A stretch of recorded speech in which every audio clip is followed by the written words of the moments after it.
And so my investigations about the theater continued. As my suspicions began to grow, I found myself more and more intrigued by the mysterious relationship between Madame Giry, her daughter, and the phenomenon described as the opera ghost, whom by this time I knew to be Eric.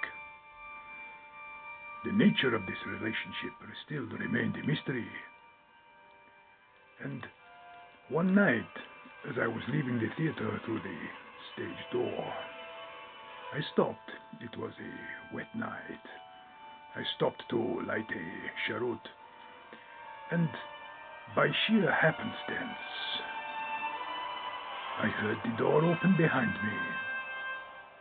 I turned and saw Miss Giry leaving the theater. How very opportune. She made her way down the Rue Aubert, so I decided to take it upon myself to follow her. Where could she be going at this late hour? A romantic rendezvous, perhaps? Who knows? But I am blessed with a very suspicious mind. So, I followed her. We proceeded down the Rue Aubert and turned into the Rue Meyerbeer. She crossed the Boulevard Capucines and headed down towards the banks of the River Seine. I followed at a discreet distance, although I made no effort to deaden my footsteps. It was a chill night, and she stopped by the river, deep in thought, so it seemed. A pleasant evening for a stroll, mademoiselle, I said. She turned and looked surprised to see me.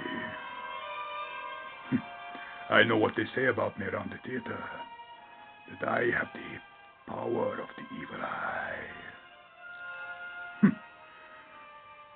Alas, I have no magical abilities.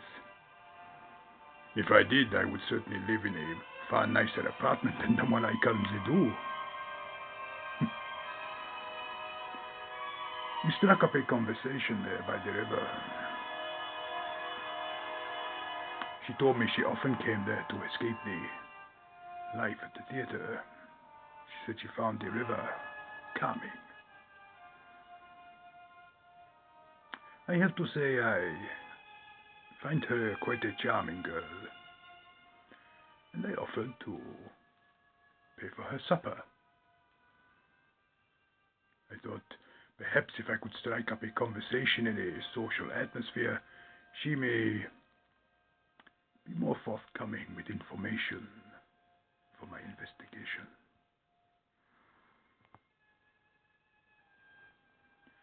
We went to a small cafe on the Boulevard Capucines. We took a seat in a quiet corner, and I proceeded to order us coffee. She inspected the menu, and we both chose a toasted cheese. While we waited for her food, we struck up a conversation. Just theater tittle-tattle. Until I turned the conversation towards the mysterious disappearance of Christine Daae.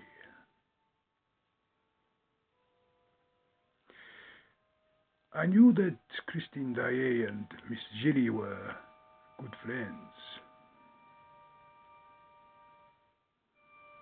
However, it struck me that although Miss Giry seemed agitated by the disappearance of Miss Daae, she was not overly concerned. The rumor about the theater was that Miss Daae had eloped with her lover, the Vicomte de Chagny. I knew this to be incorrect, as I had seen the Vicomte only the day before in the theater, in a state of great disarray over the disappearance of his beloved Christine Daae. I pressed Miss Giry further. She revealed to me that Christine Daae was in fact with Eric. This situation seemed to disturb her greatly. Not from the point of view of Miss Daae's safety. I would say it was almost jealousy. Who knows? Part of my investigations led me to discover that Eric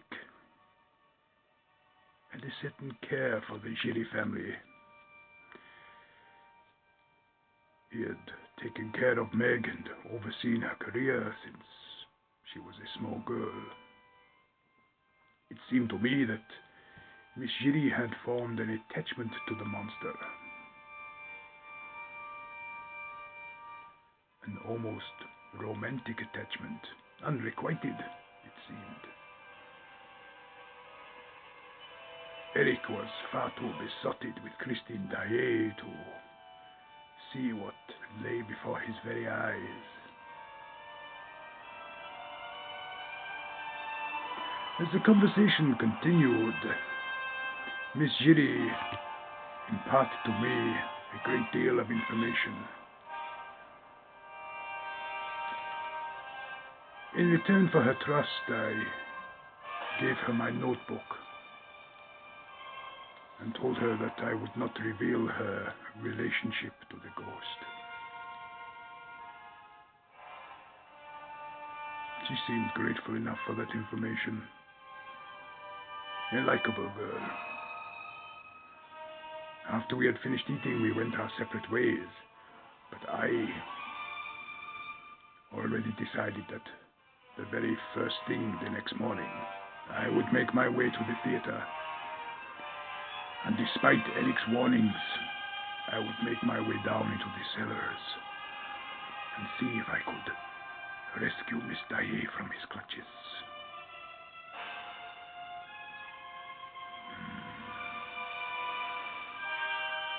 I knew that this would be dangerous. Eric had already warned me that if I returned to the cellars, he would finish me off, as he should have done last time. We shall see.